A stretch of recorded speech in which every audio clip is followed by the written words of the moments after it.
Aloha, ladies and gentlemen. This is number 86 of Coffee with the Coach. And I have got to tell you, nobody, me included, would have ever thought that when I started this thing on my brother's lanai, that's porch in Hawaiian, on my brother's lanai in Kauai, did I ever think we'd have 8 episodes, much less 86 episodes. But this time last year, I had an opportunity to run into I'm going to say he's a genius. And I don't throw that term around very easily. But Michael McQuaid is the biggest reason that this show has lasted and gone to where it's gone. So, Michael, come on out here and take a bow. Jeff was having a really, really bad Friday, and then I really appreciate that. But I'm not the reason. Like the guests are yourself. You are the reason. I'm serious. You are the reason. And what you have done with this show is not short of amazing. Well, I really appreciate it, and man, I'm looking forward to the next 866. Never mind the next 86 episodes, and we're 3 weeks out from the big one. I hear that there's rumors flying around that you're buying the first round in Hollywood Park in 3 weeks. Is this right, or what's the? Not the first round, every round in Hollywood Park, buddy. Hey, I also heard a rumor today, right, that there are flights headed from Dublin to Los Angeles with some football fans on it. I don't know names. I don't know. All I know is that I've heard that. Let's see what happens. Let's see what happens. It's a big weekend ahead of us, Jeff, and obviously all of that in due course. I just can't wait to go to Hawaii after. That's going to be the big thing as well. But yeah, man, it's going to be an exciting few weeks, and you've got a hell of a show coming up because this weekend is. I've never seen a set of games, Jeff, that I can't call, and I have to do it tonight in about 4 hours, and I still haven't made my mind up, and I'm panicking now. I really am, and massive weekend for you guys as well. Hey, wait a second now. You're panicking. Just make a choice. Make a choice. Difficult. Hey, that's difficult. What I do every week on Inside the Huddle, and Neil pasted me this year with my selections, but I don't spend a lot of time because you know what? As how about this line? This is one of the all-time great lines I ever heard out of a coach in all my days, right? So I had screwed something up. I don't know what I'd done something wrong, right? Mm-hmm. And I expected the coach was going to just lay into me, right? And he looked at me and he goes, "Get it next time. 65 million Chinese couldn't care." I'll try and remember that on Sunday whenever I've lost on Sunday night we've got all 4 picks wrong. But I'm feeling confident. It's a great weekend ahead, and then obviously next Sunday, Jeff, you got the championship games and the Pro Bowl, and then the big one. So it's going to be fun. And you guys are on both tomorrow night and Sunday night as well. Yeah, we're doing all the games. We always every game is coming to you. Thank goodness we don't have 3 days worth this weekend because it was a drag last weekend. But on that Pro Bowl thing, right? We don't televise the Pro Bowl, mm-hmm. and that would create a hole in our schedule, right? Mm-hmm. So what I'm thinking is we should come to Ireland that weekend. Maybe we should. Maybe we can talk about that a little bit more about Ireland and try and get some people's thoughts after your first guest. Do you want to introduce him, Jeff, and we'll get him on, talk about the 49ers? Yeah, this is a good time for him. There is a head coach in the National Football League that goes by the nickname of Big Red. Now, I don't know if my next guest has a copyright on that nickname. However, he should, because I have known him for probably 10 years, and he has always been the only Big Red to me.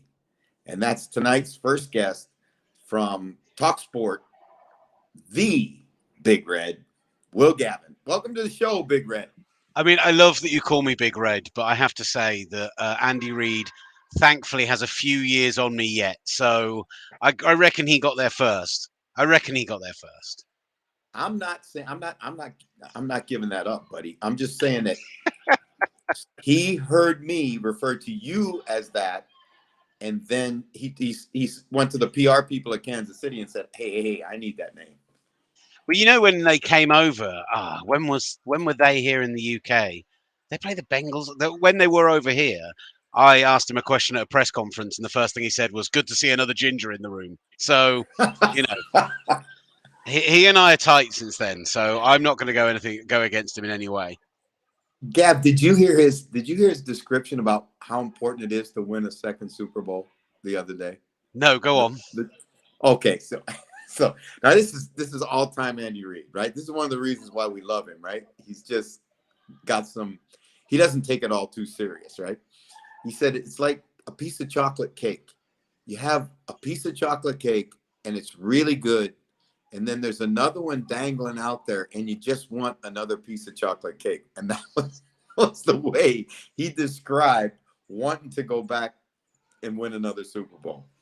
You see, that's one thing where me and Coach Reid have in common. Not only are we both ginger, but we both enjoy cake enough to compare it to our greatest life achievements. So I'm all in. I'm on board. Hey, what is going on Talk Sport right now? Right now or NFL wise? No, NFL wise. Well, dude, we got the games this weekend. So normally we do the early kickoffs during the playoffs, so that it's a bit more of a suitable time. But we've got the T20 cricket over the next couple of nights. So Saturday night we're going to do the end of the Titans Bengals game, and then we're going to do the 49ers Packers game in full with me and Ollie Hunter in studio together. We did this for an NFC Championship game a few years ago and didn't come to blows, fortunately. Who knows what's going to happen this weekend? Phoebe Schecter's going to be with us as well. And then we're doing the NFC Championship game will be on TalkSport. And then the Super Bowl, we're going to the Pro Bowl. We're out in Vegas. We're going to do a whole week of programs from out there. So, yeah, I mean, there's going to be so much coverage over the next few weeks. We've just been kind of figuring out all the logistics for the stuff we're going to do out there. And you know what it's like on Radio Row, what the setup's like. But we're going all big this year. We're going to take full video setup. We're going to do live streaming. We're going to do, it's going to be massive. I can't wait. You are the king of Radio Row. I'm serious. You are the king of Radio Row. And you know what? You have been that since you dropped on the scene. And I'm going to tell you something. It was so much fun. It's been one of my Super Bowl highlights, actually, to watch you guys. It's a full-on, you don't go to Radio Row. You invade Radio Row. It is a full-on beach assault in Radio Row. I love coming on your show, Jeff, because you just pump me up so much. It's proper coaching on your part. It's, No. Because that's not true. Because you know as well as I do that is like when we're sitting doing our thing, right?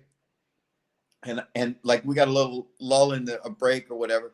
I'm always looking over my shoulder to see what you guys are up to, because it is amazing. I mean, you guys are a phenomenon on Radio Row. And if you didn't go back, there'd be a protest by everybody else that's there to get you guys back. I don't know if that's true. I remember being in Miami and catching up. One of the guys that runs all the media stuff at Radio Row is one of the PR guys for the Seahawks. And yeah, they is one of the guys who's the PR guys. It's very loud in here. Sorry. I've come to what I thought was a quiet coffee shop, and it's all absolutely kicking off to do this. Yeah, he's like a really good guy, and I turned up on Radio Row and I was like, oh, okay. I had a quick catch up with him, went over and started chatting to him. And then I was as I was chatting to him, about 4 other people came over and were saying hello. And, there's people that they probably see each other throughout the year at different events and stuff, but we only see them once a year. And he was just like, you've got no time for me, have you? Why are we even bothering with this? Because you're just here in your element, chatting up everybody, working the room. And I was like, no, don't be like that. It's fine. I'm not sure everyone loves us being there. We take too much focus and too much attention. We're too big for our own boots is the problem, Jeff. Never. Hey, let's talk some ball. Give me your biggest takeaway from Super Wildcard Weekend.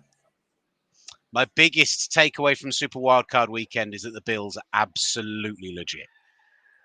The coaching on that team is sensational, like nothing else what like I've seen in the league this season. The way that Sean McDermott, that whole coaching staff, that whole playing staff seemed to take that 14-10 loss to the Patriots, and the way that people talked about Bill out coaching them completely to heart, and went out and had back-to-back games against the Patriots where they did not punt the ball once, despite the fact that no team in NFL history had ever had a game against Bill Belichick where they hadn't had a single punt. It's only happened twice. It's happened twice in the last 3 weeks, and it's been the Bills both times. It just screams to me that they were out there to make a point. And I went in with, the old NFL UK. I'm sure everyone watching this did the old Super Bowl challenge. I had my picks, and I 6 of 6 on the opening weekend, but I think a lot of people did that. I think a lot of people picked the 49ers as their one underdog. I went in this week, and the one thing I changed was I just picked the Bills to go to the Super Bowl. I think they're going to beat the Chiefs this weekend. I think they're going to go all the way to LA, and then depending on who they face, they've got a really good shot at finally getting that first ring on the 5th attempt.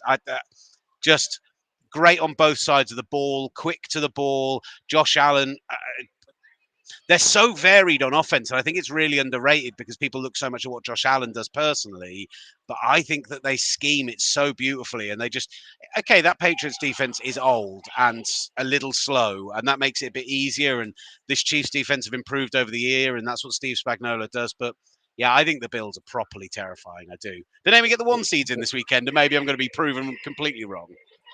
Boy, I tell you what, there is a Phoebe Schechter effect on Talk Sport right there. I'm telling you, because it sounds like she's been doing a little counseling with you, because I know Phoebe feels exactly the same way. And by the way, I chose the Bills to go to the Super Bowl as well. However, that's where I think they get derailed, but we'll see. No, my picks for this weekend, my bold prediction for this weekend was all 4 road teams win.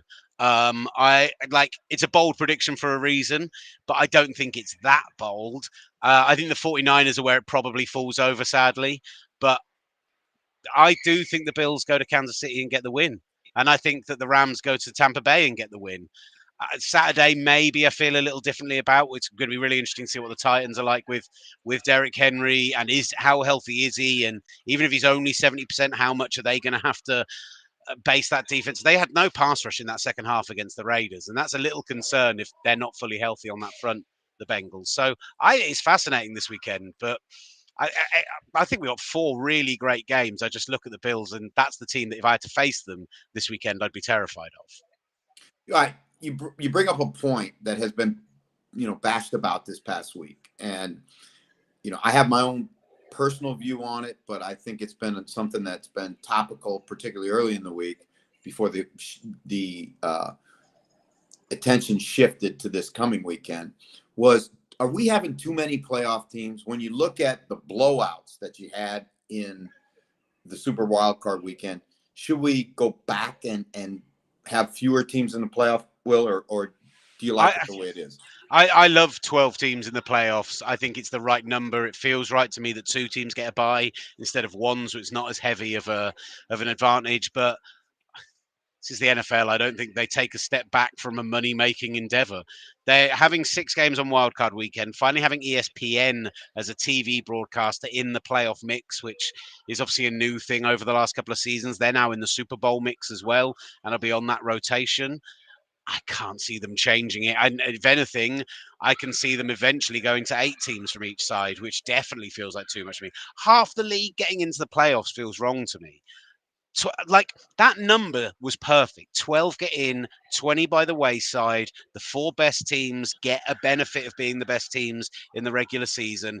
It just, maybe it's because I've grown up on it and I never lived through the 14-week season, and but it just felt like the right number to me. And I didn't like it from moment one. And I don't want to say, oh, told you so when it comes to this weekend, but yeah, definitely for me, I would rather see it go down. I just don't think the NFL will ever do it. I think we're doomed to have a wildcard weekend with at least 2 or 3 bad games. And arguably we had a wildcard weekend where there was 1 really great game.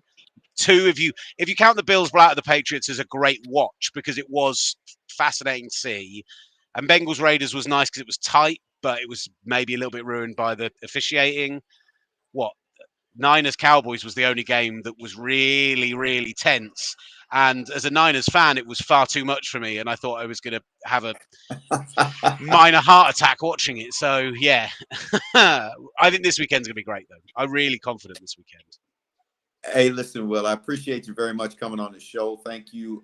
Now, tell our listeners and viewers where they can catch you on TalkSport and, what times and, so people can listen to you. Because, ladies and gentlemen, this is a guy that knows his football. So tune in and hear him hold court on TalkSport.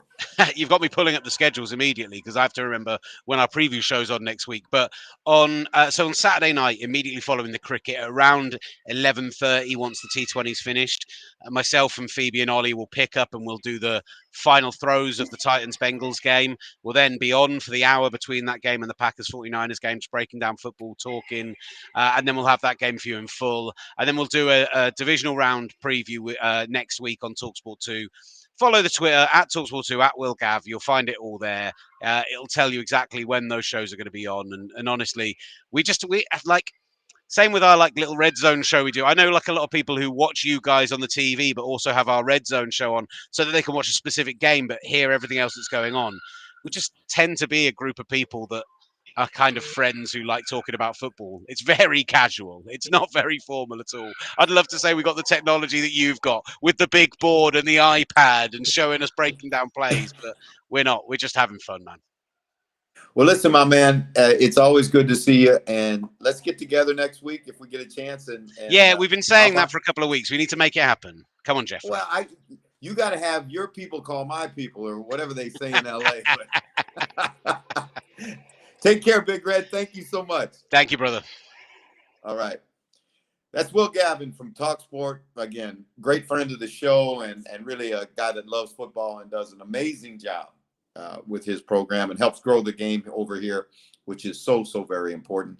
On that note, all of us here at Coffee with Coach would like to send our best wishes and congratulations and all that to David Tassel, who is going to step away from NFL UK. David has been the communications director, SID, or whatever they call it. Basically, the guy to go to for all things NFL in terms of the media for over 25 years. I first met David when I worked for NFL Europe, and then had an opportunity to work in the same office with him when I worked in the NFL London office. He's a great guy. He's a tremendous advocate of growing the game over here, and he will be certainly missed by all of us in the NFL community in the UK. And again, I know this is going to give me more time to write. So he's a prolific writer as it stands, but now he'll have more time to write his books about cricket and all other sports that he writes on. So David Tassel, thank you so much. Michael, come on out here, buddy. Jeff, I've got some breaking news for you, if you want to hear it. What? Your second guest is here already. Fantastic guest as well. Do you want to bring him on, and then we'll get questions in after from everyone? Yeah, let's get that. I tell you, this is a live show, and when you do a live show, what's the purpose of a live show? Exactly. I'll bring him in. All right. I am going to introduce you to one of my favorite players, one of my guys, and I had an opportunity to coach this guy in NFL Europe, and then went back and had an opportunity to spend a training camp with him in Kansas City. I watched his career go from Kansas City to Dallas and then up to the Canadian Football League. He has always been a class act. He's a great guy, was a great football player. Graduated from Virginia Tech, VPI, hokey, or whatever they say. And when the Chiefs sent him to us in Amsterdam, I said, okay, this is a Chiefs guy, so I better call Coach Vermeil and find out what's the skinny on this guy. And he gave me the exact description. Great kid, great player. You're going to love coaching him. And I loved every minute of spending my time with this guy. Welcome to the show, Willie Pyle. Hey, what's up, Coach? Good to see you, baby. Hey, there's a young one coming, I hear.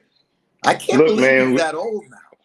Listen, man, that's what they say. Age is a gift that just keeps going, man. And I'm thankful for my family. And I do have an eighth grader who will be in high school next year, and he's a good football player, man. He works hard and he really wants to be really good. And then I got another one behind him, a 5-year-old that's just chomping at the bit to get out there. So he's doing a little bit of flag now, and eventually he'll get out there and get on that gridiron with the pads and whatnot.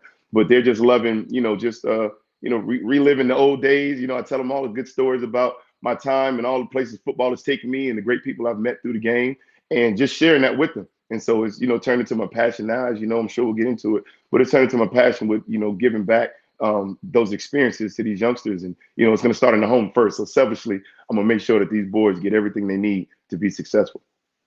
Willie, as a guy who played the game at the highest level and now having sons coming up, all right. And obviously, they see the pictures, they watch, film our dad when he was doing his thing. They're probably too young to remember much of you as a player, but certainly when you talk to them and they say to you, Pops, I want to be just like you one day. What's the advice that you give them, Will? The first thing is I tell them is that this is your path. Like, please do not feel like you need to choose a sport, football, anything, because of what I've done. My life is my life and I've done it. Our goal, myself and my wife's goal, is to give you whatever you guys need to be successful. We're going to give you the tools. But once you commit to it, I need you to commit to it and go all in. And so our conversations, they don't necessarily center around, oh, man, I want to play in the college. I want to play in the NFL, because they do have those goals. It's how can I be better today than I was the day before? And we're always preaching constant improvement with them. When we do bring up the sports and, hey, you played, at Virginia Tech with Michael Vick, or, you played for Coach Vermeil, and you played for Coach Parcells, and you played for Coach Beamer. I've been around some Hall of Fame coaches and Hall of Fame personalities, and not to, can't forget about Coach Pinball up in Toronto. So I've been around a lot of great people. And so they just ask questions so they can draw on the lessons that I've learned. And so when they say, hey, I want to play, I'm like, look, man, if this is something you want to do, please, by all means. But remember, I was in the marching band, Jeff, right? I was a great student. I remember that story. You know what I mean? You know what I'm saying? I had great SAT. I had opportunities to go to Ivy League programs. And so football, I tell them, it doesn't define you. It's just a strong part of who you are. And when they can walk around comfortably knowing that football is just a part of who they are, and obviously a part of my background, it makes conversations a whole lot easier. Like, there's no stress of, me trying to live through them or them trying to live up to a standard I've set. If anything, it's just about being a good person and just making sure you're solid around the people who, you're going to come in contact with. Well, they are truly blessed, because not only are you a great person, your wife's a great lady, and she's extremely successful in her own right. Right.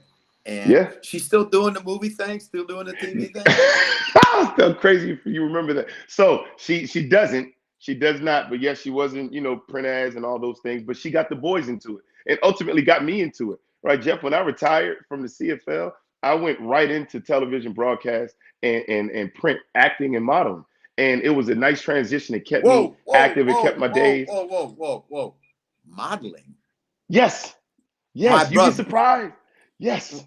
Modeling? No, you were always pretty. I mean, you were always pretty, but Coach, modeling. Yes. I'm telling you, it's even funny. It's even got to the point where I've done Pizza Hut commercials for my hands, like some Zoolander type stuff. Coach, I'm telling you, it's so, I mean, shout out to Kim Dawson Agency. That's our agency that we've been with forever. And they've done a great job. When I was in the offseason, you know how it is in the CFL. They give you 6 months to handle your business up there, hopefully finish it with a great cut. If not, you literally got 5 or 6 months on your own to do whatever you can, right? So you figure out different ways to stay involved. And one of mine was being a dad, right? We literally had Jalen my second year up there. And so the off seasons were centered around spending time with him, because obviously the focus was playing ball during those summer months. So I come back and literally I'm a stage dad. I'm taking him to JCPenney. I'm taking him to Nordstrom. I'm taking him to all these different shoots so that I can understand, what he has to do. And obviously I know how to make him smile and make him laugh and do all the things they want. Well, one day JCPenney says, look, we're doing a father-son shoot and we want you to do it. And I was like, me? Like you said, I'm not a model. They was like, yes, we want to make it realistic as possible. And so I did. It was a Father's Day shoot. It went off great. And his agency was like, look, if you want to continue to pursue this during your off seasons, we would love to represent you. And it doesn't normally happen that way, but I did it, and I got it. As soon as I did my first audition, I booked it. And you know how it is. It's almost like golf, right? You hit that first good drive, and it's like, man, I'm hooked. And so I go out there and I do the audition. I get the gig. Then I do another one, and I get that one. And next thing you know, I'm on a roll. So everybody thinking I'm just blessed. I'm a lucky guy. And I booked like my first 3 auditions, and they were good projects. And then come to find out, man, it was something I realized I can do and still keep my flexibility for training, to prepare for the season, and to be around the family more often. And so it worked out great, man. I've been in a lot of cool projects, and I did some stunt coordinating, is what they call it, but set up some shots for sports related commercials. And so that's how I was staying active for a while, man. Well, I heard Denzel was feeling the heat. Like he said, there was a new cat in town. Okay, so quick funny story about that, Jeff. So the show, I know you're familiar with it. It's called Ballers, right? The Rock produced it. Yes, sir. It was set in Miami, LA, Hollywood, all of those good things. I auditioned for the role of Ricky Jarrett. So the one that went to Denzel Washington Jr., I auditioned for that role and got a callback. And when I went to the callback, I felt like I did good, but the curse words and the language didn't fly out the way I needed it to. That's the excuse I'm giving. And I think the other guy was pretty good. So there wasn't no chance for me to get the whole gig, but it was a good experience because I was like 2 steps away from doing like a table read with The Rock and all the rest of them. And so when the first episode came out, I recited the opening monologue line for line. I mean, I was sitting there kind of eating cookies and crying, but I realized I could have been in Hollywood, man. You know what's funny? I remember, Willie, you sent me that J.C. Penney ad with Jalen. Yep. Yes. And I was like, yep. Man. Yeah. We were young. So young. Good. Hey, let's talk some football. All right. Yeah, let's get into it. Your Kansas City experience, right? Mm-hmm. When you were there, you guys had a great football team, right? Yes. Trent Green, Tony Gonzalez, Holmes, Dante Hall, on and on and on. Willie Rove. Yep. I mean, you had a good football team, but you guys never got to the Super Bowl. As a Chiefs alum, what's it like when you see? Because Willie, like I remember standing in preseason. I think we were playing Washington in preseason the year I was there, and I don't know what it is, right? Like I'm just experiencing it for the first time like a raw rookie. And I remember taking the bus to the stadium because we had trained up in Wisconsin. Then we flew into Kansas River Falls. City, stayed in the hotel, then took the bus to the stadium the next day. And damn, Will, the entire parking lot was tailgating. And this is the first preseason game. Yes. And then we get in the stadium and they play the national anthem and they go, and the home of the Chiefs. Yeah. Bro, I got the hair on the back of my neck stood up. Still do. Preseason game. Yep. What's it feel like when you watch them now and you see them have the success and go to the Super Bowl and go back again? And now this could be 3 in a row. Right.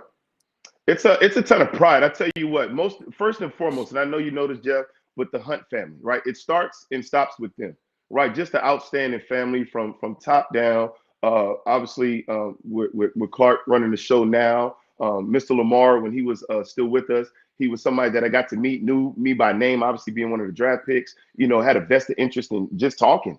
And it starts there. When you have good top-down organizational structure, good people in the building, you root for good things to happen for them. And obviously being an alum and, having the jersey on the wall and being able to, call a lot of those guys that I played with friends and brothers for life, it really does stand out as a beacon of pride, man. And when you have a young superstar like Patrick Mahomes and Tyreek Hill and Travis Kelce and, the Honey Badgers there and all those guys, you stand back and like, man, those are really, really outstanding football players who know how to represent us on that football field. I mean, those guys are top flight. And I look back and I'm like, man, there was a couple of times where we had Coach Vermeil's squad, 13-3, we run into Peyton Manning, the sheriff, and there's no punting in the game. And one play, ends up costing us the playoffs. And, the next year, one game away from making it into the playoffs with an explosive offense, Priest Holmes and Larry Johnson and, those receivers that we had and a solid defense with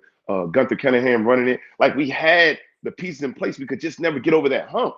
And then you bring in this Patrick Mahomes guy who's just, and Andy Reid and his ingenuity and the defensive staff and the players that you need to make a successful team, you just sit back and like, man, Kansas City they deserve it, right? It's one of the best. I mean, especially as a pro day atmosphere, probably the #1 pro day atmosphere that I've ever been around. You said it, tailgating for a preseason game, literally smoke is rising from the barbecue pits at 8:30 in the morning for a 12 o'clock kickoff. Like, it was the best pulling up to the stadium for work every week and knowing that it was going to be a packed house of passionate fans, and it made it easy to go to work when it was -10 against the Broncos or 90 degrees against the Texans and early in the season. And so it just didn't matter what was going on externally. We knew that we had the support of the fan base.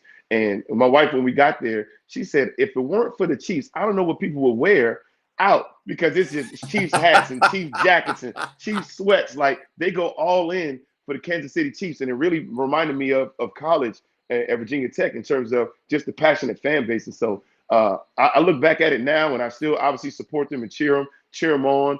There's only a handful of guys still in the building, from a support staff standpoint. But, again, Mr. Hunt, that family's still in charge. And so obviously you want to see everything and all good things happen for them. I got to tell you the story. All right. We're in River Falls. And you remember that you guys all rode bicycles from the dorm over to the practice to the field. Yep. Right. And they had the field house where the locker room was. And then where the field house was, the training staff put out all those tables with pre-workout stuff on it and all that. The but bars you remember, and all Willie, that was their indoor track facility, right? Yes. And there was a big, down in one corner, there was a big pole vault mat, right? And so I'm walking over one day, and because we had to get there before the players, and I'm walking over one day, and I walk into the field house, and I see these kids, these little tiny kids, like 5-6-year-old kids, hopping around, jumping around in the pole vault pit. And there's this old dude, white-haired cat, in there playing with these kids, right? So I'm like kind of fascinated by this. And I walk over, and Willie, my eyes never been very good, but right. I'm looking, and I'm saying to myself, no, can't be. It was Mr. Hunt, Lamar Hunt, the owner of the Chiefs, was in this pole vault pit with his grandkids, tossing them up in the air, and he was just if you meet him, and that's the first time I ever met him. The guy's a multi-billionaire, founded the NFL, one of the fathers of the modern NFL. The game, he's freaking around in the pole vault pit with his kid, with his grandkid. Yes. You're exactly right, man. I'm telling you that it just stands out to me. Just the fact that he knew all of the players. And I mean, like any good businessman, right? You're going to know all the details of your operation. And I felt like he did that, but he took it to the next level in how he interacted. Because you wouldn't have known, right? Unless you Googled it, or back then you had to go and research it even further. But unless you knew, what he was into, you wouldn't have assumed that guy was one of the top wealthiest guys in the world and wielded all this influence over our sport that we love. But my goodness, between that, MLS, with the soccer programs, the Chicago Bulls and basketball, like that family has had a hand in all of the modern sports that we love. And again, they're just great folks, man. Like I said, Clark and even Dan, who, they all live down here in Dallas. And so we get to see them from time to time around, but just a great family. Hey, all right, now let's go to this coming weekend. Yeah. It is going to be, all the other games, and every fan base thinks their game is the most important game. But certainly for all of the NFL fans around the world, the matchup that holds the most impact this weekend, certainly, I think this is undisputed, is to watch Josh Allen and Patrick Mahomes, the Chiefs and the Bills, the two brightest young stars at the most important position in the National Football League, battle it out. Now, I'm going to ask you a favor, brother. Take your Chiefs hat off for 1 second. Got it. Just give me your football guy, your NFL player, feel about what's this one going to be like and what's it going to take to win. You know what? Those are great questions, man. Part one, removing the whole Chiefs bias out of it. It is a great matchup. So I concur with you.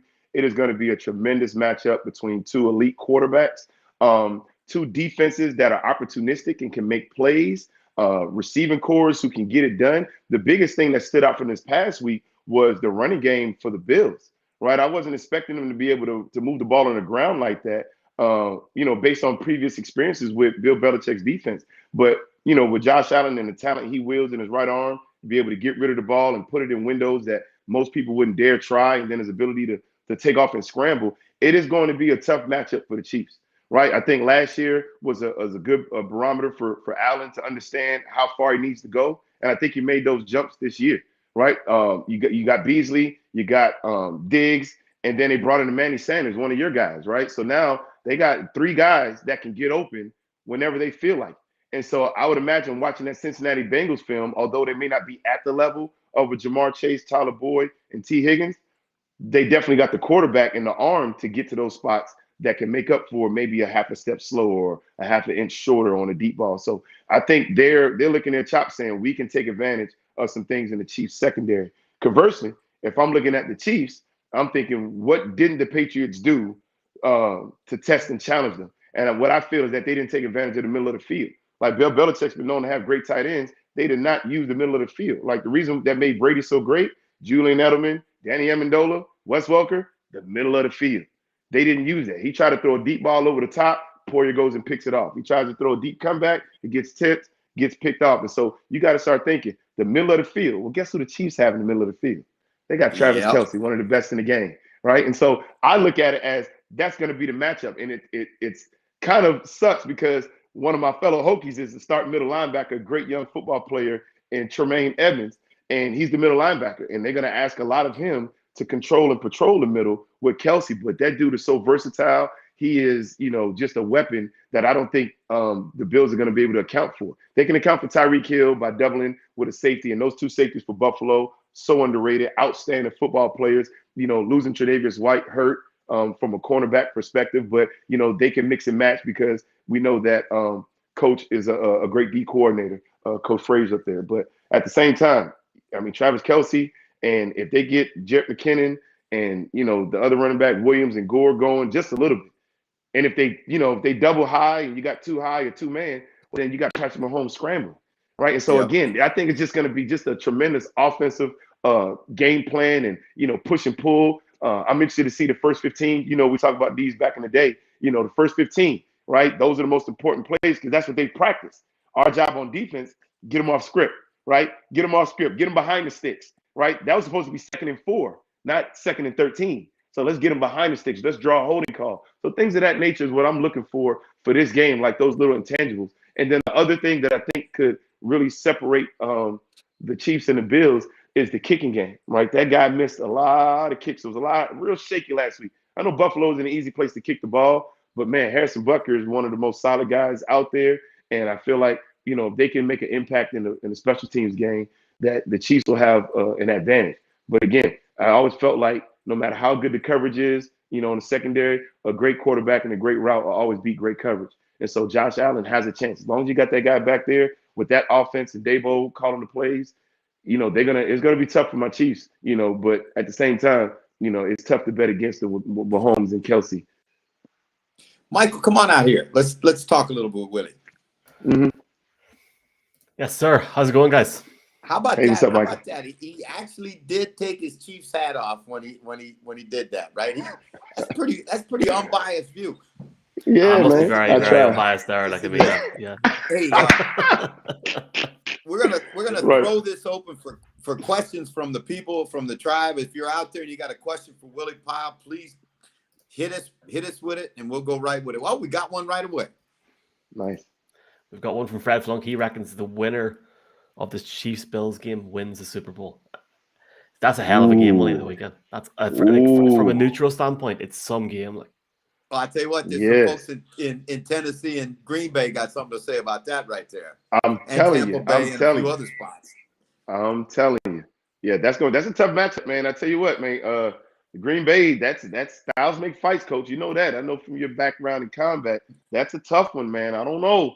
I love me some Aaron Rodgers, but man, that's a tough matchup with them 49ers and the ability to play bully ball. I said that last week when the Cowboys drew them, that wasn't a good matchup. And so it's You going know, to be Willie, that's interesting to really a see what. great point, because the way the NFL is structured now and the way that you have to practice now, it's really difficult. What they do running the football, it's almost like playing a wishbone team when you were in college. You know what I'm saying? Yes. You can't Yes. practice it because you can't simulate the intricacies of all the, and who's got a use check and who's got a kidder, Right. right?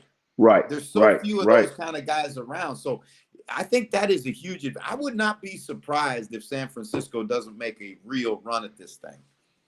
Yeah, no, I agree. I mean, anytime you're running toss cutback with a pull, like we toss it to How the about left, it, you're bro? pulling the guys from the, like they're not running that. You don't practice. And the good thing about it, and you know, as a coach, I know you've gone through this, and I know you're up in Hamilton. So Stein used to say this all the time. They're gonna give you 2 plays that you can waste 20 minutes of practice on, right? So now you're over there wasting time in practice going against these 2, and now they're not even bringing those out. And so that's what the teams do, and good coordinators, they try to get you in those scenarios where you're literally practicing against plays that not even going to get pulled out. And so it was interesting to see how they were successful with those runs against the Cowboys, because I'm almost positive the Cowboys didn't practice against those, because those they were Absolutely gashing not. them from 10 and 12 yards at a time. When they put Debo in the backfield and they motioned the tailback out, Come on, and coach. then the Cowboys had no idea how to react to it. Your rules are Linebacker leaves the screwed. box. You got all kinds of voided gaps, and Yep. you know, Your Debo's rules are smart guy. screwed. Yeah, and now, so like you say, now you think you better, whoever plays them 2 tapes down the line is going to be working on that stuff. Not just this week, Right. but next week. Right. It'll be the same. Yeah. It'll be the same. Willie, when you look at Patrick Mahomes and you've watched him his entire career, where do you feel he has grown the most as a quarterback? Oh man, that's a great question, and I think he's addressed it this year. So I'm just going to piggyback, and that's taking what the defense gives him. You know what? I coach a very successful 7-on-7 team here down in Texas with my son's grade, you know, class of 2026. So they're all current 8th graders. And the thing that I tell them is that, gang, it's okay to hit singles, right? Hit singles, we'll get a double, and then we'll be able to hit home runs. And you got to understand, taking what the defense gives you is important. And so for every no look or throwing across the field play or spiraling 15 yards away to chuck it 50 yards down the field, he's throwing the quick outs. He's throwing and keeping them in rhythm and between the sticks. And I feel like that's where he's grown the most. And I think he'll continue to grow as the offense evolves around him. They don't have to be home run shots, because as you saw last week, it was over the middle, Kelsey on a sit, you know, Tyreek Hill on a dig, a slant, a comeback. And then here we go over the top, backside post, backside drag, you know, corner post. They're starting to open it up. And so for me, as a DB looking at him, I'm like, man, that dude is extra scary, because not only is he starting to stay in there and then scramble when he needs to, but he's also taking what we're giving him. And as a defensive coach, we know this, that we're going to force the ball to go one place. We got to be comfortable, willing to give up something, whether it's a cover 3, quarters, cover 2. We got to be willing to give that up. It's up to the quarterback and the timing for them to find it. And if we get with a good pass rush, we can create a little bit of havoc. But for the most part, if they stay on schedule, it should be out to the left, check down in the middle, come back on the right, first down. And so that's what I've seen, and I think it's only going to serve them well if when they get into an adverse situation, like being down to the Steelers on a fumble recovery for a touchdown, or being down to the Bills or the Titans a couple years ago when they had to come back. So I think it's only going to serve them well to be able to stay on schedule in rhythm. We got another question for you, Willie. Go ahead, Mike. Get in with it. Yes, sir. Andy Newcastle is saying, would you like to see the return of NFL Europe? Obviously, a game in Germany is going to be announced per Jeff and my sources in the next 3 weeks. But the NFL, I'm joking, Jeff. I know I just put that out of my mouth. For that logo, to put it on the bottom. And obviously, I still talk to so many of my friends from there. But Amsterdam, NFL Europe in general, was a great proving ground for a lot of athletes like myself. Later round draft picks, had ability, just needed a little bit more season at the pro level. A breeding ground for coaches, a breeding ground for off the field personnel, right? Managerial, you know, GM, front office, it's equipment managers. Like, it taught so many athletes and so many people about the game and the structure of the game. And it's unfortunate that it went away. But if there was an opportunity through fiscal responsibility and creating this great opportunity to have football in Europe, the people over there would love it. The guys that were going over there and the girls who are over there to help make the organizations run, They would love it, and it's just a great experience. I tell people all the time about my time in Amsterdam. Like, that's not necessarily a place I would have went on my own dollar, but the fact that me being able to run, throw, hit, tackle, catch, allowed me to go see a part of the world that I really never would have thought I've been seeing in terms of the cities in Germany and over in Scotland and obviously in Amsterdam was a great experience. And it opened my eyes to a whole nother side of the world. And it was all through the sport of football. And so I would love to see NFL Europe come back because I feel like there's a lot of athletes that could use the seasoning. Some of our favorite players in the NFL had their opportunities in NFL Europe to prove themselves and came back to the stateside and made a lot of noise, made a lot of money, made a lot of memories, and some are even Hall of Famers. And so I would love to see the return of NFL Europe and all the things that it brings because I think there's a fan base for it. And obviously the players, I mean, I can't tell you how many athletes would need an opportunity to continue to show they can play this game at a high level. Well said. Very, very well said. And I think that the NFL is just now realizing what they gave up because without NFL Europe, there may not have been a Kurt Warner. There may not have been a Dante Hall. There may not have been a Willie Pyle, and on and on and on. We Will Shields, on and on and on we go. And then on the other side of the coin, every single official that rose from the college level to the National Football League level at that time had to officiate in NFL Europe. So you're exactly right, Willie. It transcended the players. It was all, Steve Spagnuolo, the defensive coordinator for the Chiefs, NFL Europe guy, right? So there are a lot, even to this day, a number of people in the league who can trace their roots right back to NFL Europe. Absolutely. Hey, the impact was beyond. Go ahead. Before I let you go, and it's been awesome catching up with you, having you on the show. I need you to pick your games this weekend. So, Mike, get your pencil out, and I want you to write these down. Then I want you to head straight to your bookie and the kids' lunch money next week, Mike. The kids' lunch? The kids' lunch money next don't week, do that. Mike. You better put it on whatever Willie said. All right. So hit me with the matchups. I'm gonna give a quick synopsis and then who my winner gonna be. Chiefs, Packers. No, hold on. Chiefs, Bills, my bad. You went to the Super Bowl, right? I'm going forward a few weeks here. Right. You went to Super Bowl 2 or something. Chiefs, Bills. I'm going with the Chiefs in a close back and forth battle, and then the Chiefs will pull away in the fourth quarter. Next. Okay, that was the first one. Next one is Bucks, Rams. Bucks, Rams. I'm going with the Rams. On the road with that pass rush, it looks like Tom Brady's missing some linemen. No Leonard Fournette. It hasn't been confirmed anyway. And I just don't think they're going to be explosive enough. Jalen Ramsey can lock down Mike Evans or Gronkowski, whichever one you don't want to catch the ball. I think he'll lock one of those guys up, and then they'll play around them almost like a boxing one. But that pass rush, Aaron Donald, he landed on Tom Brady a couple times. I think it's going to be a long day. If I'm the Rams, I go with what the Saints do against the Bucks. Use their game plan with those pass rushers. Titans, Bengals, first game tomorrow night. Ooh, that's going to be a tough one. Man, Derrick Henry, I want to see him come back. One of my son's favorite receivers is A.J. Brown. His game really does favor him, and I feel like the Titans, they play a great brand of football. They got a great, stuff up front. It's just something about those Bengals. I don't know. I'm gonna go with the Titans, but I think it's gonna be close because I feel like the Bengals are playing with house money. They know they're ahead of schedule, but the Titans have something to prove. And Mike Vrabel and that, Patriots kind of lineage, I think they're gonna come with a great game plan and neutralize Joe Burrow. And finally, 49ers against the Packers. Yeah. I got a feeling this is gonna be. The last time they played, Aaron Rodgers had to pull out a miracle to win the game. And it was 2 passes to Devontae Adams and a field goal to win it. And I feel like the 49ers are going to learn from that. And so I'm going to say that this will be the upset pick.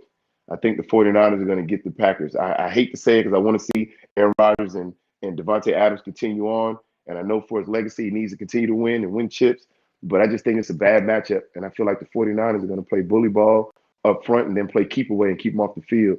And it's tough to win, like the Patriots did to Mahomes a couple years ago. It's tough to win when your best player's on the bench. And so I feel like the 49ers are going to upset the Packers. So it'll be Packers-Rams. It'll be Rams and the Niners in in a rematch of a great game in the NFC Championship, and then the Titans and the Chiefs in a rematch of another great championship game. Ladies and gentlemen, not only is he a Virginia Tech honors graduate, NFL alumnus, a model, he's also a prognosticator who may be the next Nostradamus. That's all I'm saying right there. Hey, come on, Coach. Come on, man. Yeah. Don't forget the most important titles, right? Husband, dad, and father. Right? You got it, hey, brother. right. You I'm got a father, what, business owner, Willie, fast performance. And so, we got all that, man. Willie, I tell you thankful. what, man, it's so good to catch up with you. I love you and take Same, care of your man. family. Love you too, Coach. Please, Yes, stay I in will. contact and tell Jalen, Always. be just like your daddy and you're going to be fine. Hey, man, we're going to be looking for him. I'm definitely connecting with you on Twitter so y'all can communicate, because he's starting to get into that world and understand, what he needs to do in order to, shake hands and make sure he meets the right people and, just present yourself as the great young man that he is. And so we're proud of him, but we know he has a long way to go. But I want everybody doing this, man. Everybody knows that steady improvement. And I know I learned that from you. So many of your teachings I still carry with me to this day. And I'm just excited for his path and all the other kids that we get to affect over at Fast Performances. So, Mike, I appreciate you having me on your show and moderating, keeping everybody cool. And Don't worry, look forward it's to doing Jeff's this again, show. man. It's all good. It was awesome having you on. I just sit here and just have some fun. But yeah, man, it was fantastic. Yeah. Hey, we'll have you back, Willie Pyle. I'll tell you what, now I know how to get a hold of you. I have you back for sure. Thank you so much, Coach. Willie. Appreciate you, man. Love y'all. Thanks, Willie. All the best, man. Thank you. Bye-bye. Bye. Willie Pyle, that was awesome. I was saying, that was pretty awesome. Good guys I've had an opportunity to coach. He's a good dude, man. He's a good guy, and unfortunately, Jeff, I'm going to take you from that happiness and that fulfillment into the real issue now. You have to make your picks for these games. You have to make them. This is hard, Jeff. This week it's hard. It's difficult. How do you pick between these teams? Seriously, it's difficult. I'm going to tell you something. This is going to be I think this weekend and next weekend, the divisional round and championship round, are the best 2 weekends in the NFL calendar. I really believe that. The Super Bowl is a spectacle, right? Mm-hmm. But these next 2 weekends, to me, are the heart and soul of football. And, it's if you've never either played or coached in single elimination sport, the finality of it, you almost can't even describe the depth of pain that you feel when you lose and the elation and sense of relief that you have when you're able to go on and play one more week, right? So now you look at this and we got 8 teams that are all either going to feel, it's going to go one of 2 ways. It's going to be the depths or it's going to be elation. And that's, how many times has that happened? Based on 60 minutes, right? Based on 60 minutes, you're either going to feel like your world is caved in on you, or you're the king, right? It just seems like. Sorry, go ahead. No, it's just such an incredible phenomenon, man. And then you think about 8 fan bases will be hanging on a thread for those 60 minutes. I think as well, I think you've just got a wee bit of a delay on your phones. I wasn't trying to butt in, but I completely agree with you. And I actually look at that first game, that Titans-Bengals game. There's 2 teams that have, the Bengals especially, that have waited so long for this. They really have. And the Titans fans feel now as well that, they've waited. They've sort of bided their time. They've learned from past mistakes. And, one of those teams is a game away from the championship, is a game away from that chance to go to the Super Bowl. And we're talking to Bengals analysts, Bengals fans this week, and man, they are absolutely pumped. Same with Titans, but it just seems this year, Jeff, the 4 games, it's really like last weekend. Okay, some of it was one-sided, but it has gave us that maximum or enhanced matchup that I think we all really deserve after the last few weeks. Yeah, and you know what, Mike, think about this now. Cincinnati can go from worst in their division, right, to the Super Bowl.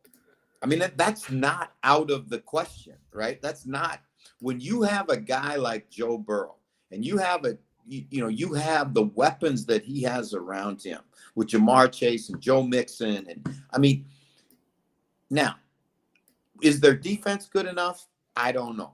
Is there, especially up front, right? That's going to be where they're going to get tested the most, right? And if Hendrickson plays, that helps them. But Hendrickson as a run stopper, that's not his forte.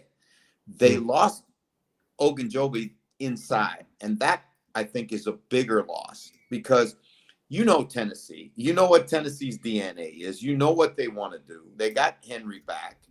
And I watched Tennessee because I hadn't seen you.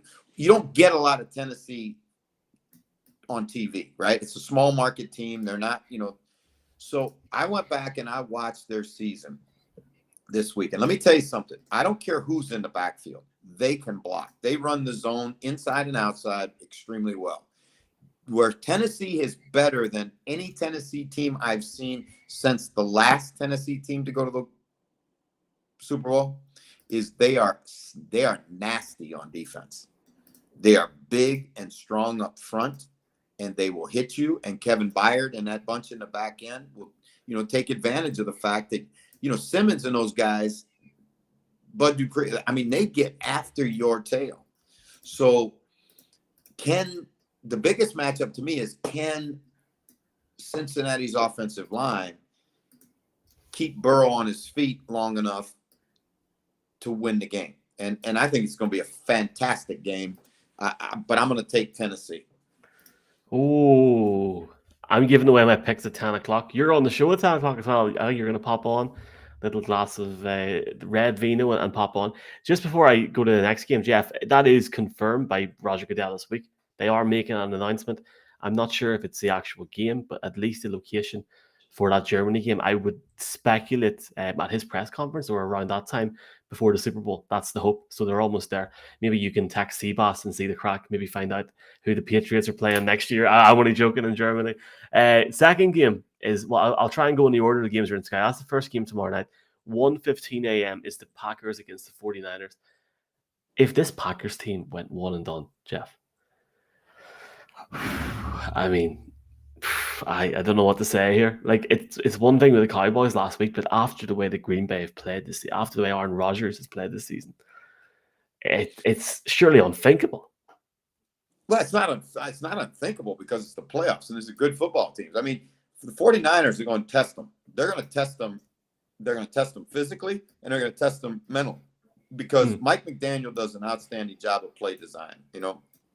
We did a little feature on him on, NFL Overtime this week. Just a real quick look at two plays where he really he sharpens his pencil and makes it hard on whoever's playing defense.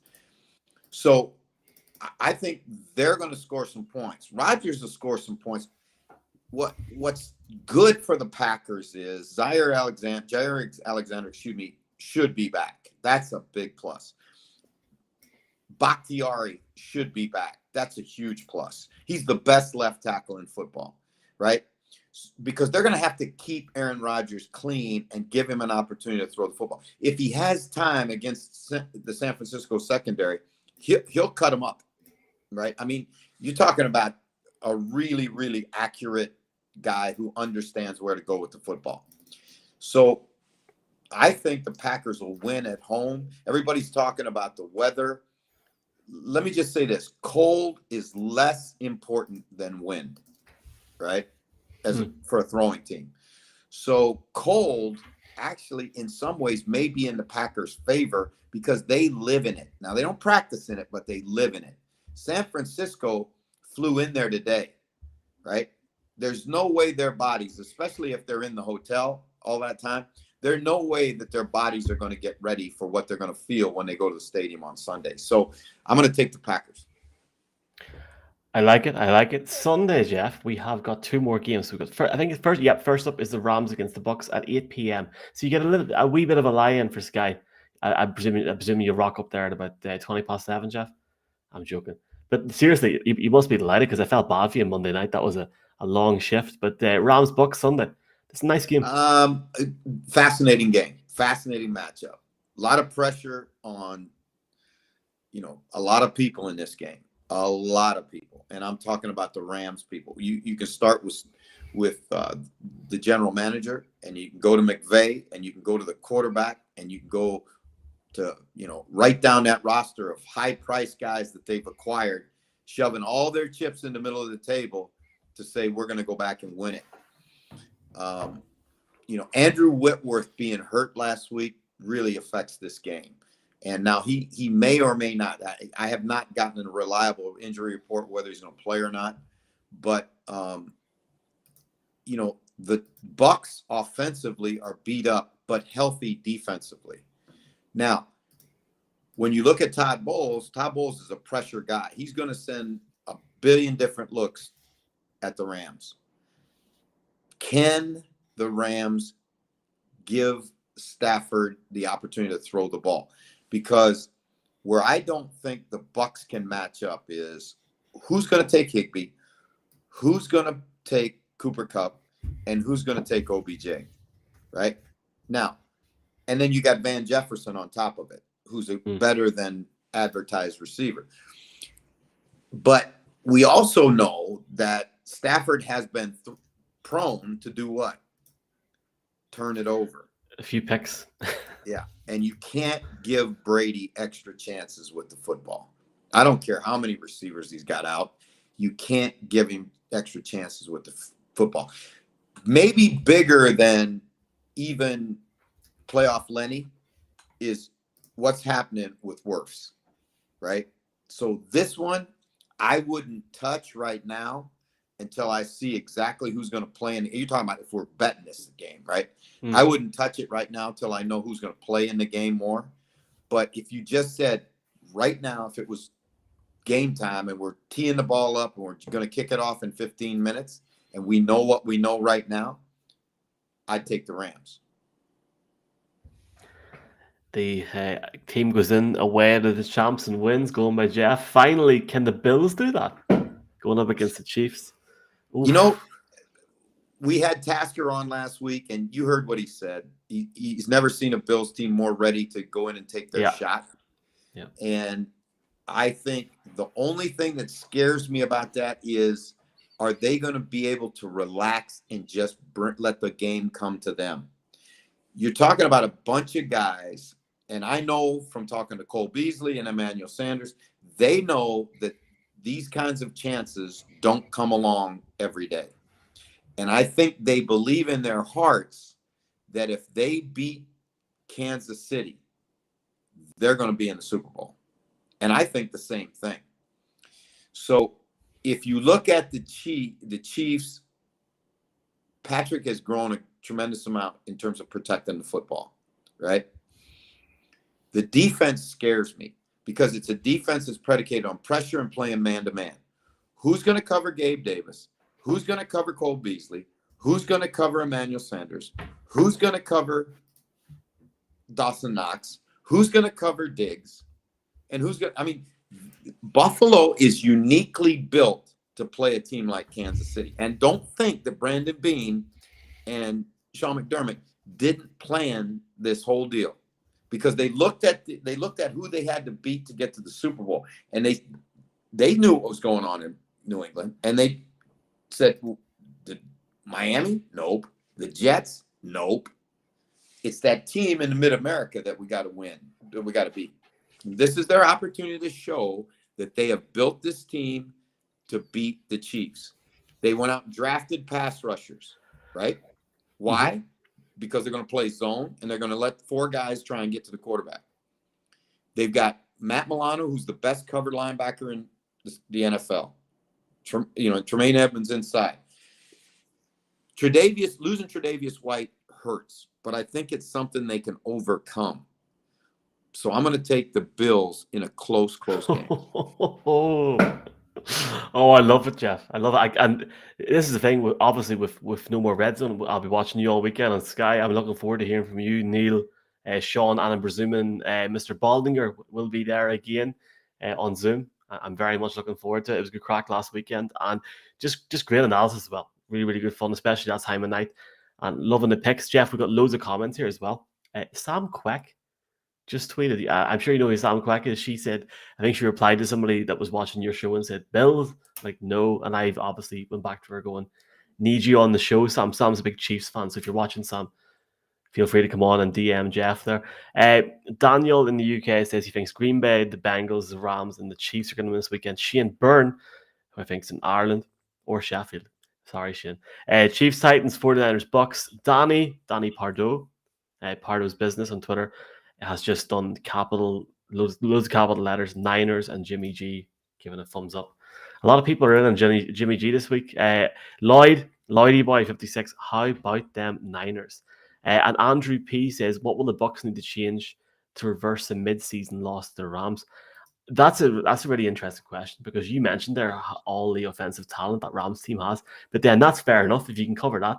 Sure, their defense is lights out. Like literally all those guys are Donald Von Miller for a start.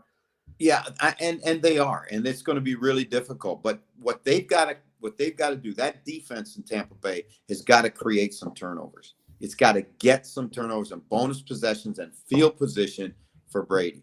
Now, if Raheem Morris,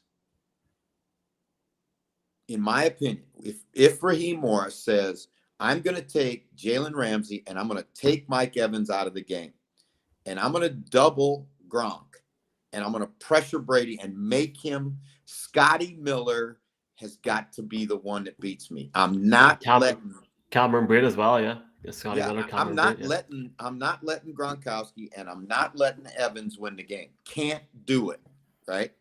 Now, if he says I'm just going to play zone, I really believe Tom Brady will shred it, right? Because Tom Brady has an incomprehensible ability to recognize where the ball should go in zone and get it out of his hands. In some cases, he's back in the shotgun. You don't even have to block a guy because the ball's gone so fast in zone. If they play man and he has to hold the ball a little bit and they start to hit him, different game, right? So I think a lot's going to come down to how Raheem Morris performs as much as how Aaron Donald performs, or Floyd performs, or any of those guys on defense, because he's the one that will give him a chance by how he designs his defense. Absolutely, and you're completely right about Tom Brady there. Sam Lord SGC, Titans, Green Bay, Tampa Bay, Chiefs. Loads of different comments here. Jerry Allen saying home advantage is key. So Kansas City, the Titans, and Green Bay for me. Jeff, your phone is making the same noise as it made last week before it went off or died because it was on for a very long time. So we might need to leave it there. But it's been a great show, man. Yeah. You too, my brother. Thank you so much. And fans, yes, thank you, because this show is all about you, and we're glad to have you with us. Absolutely, folks, and thanks to Jeff as well. And I'm sure we'll be back after this weekend to talk ahead of the championship. See you guys soon. Cheers, Jeff. Mahalo.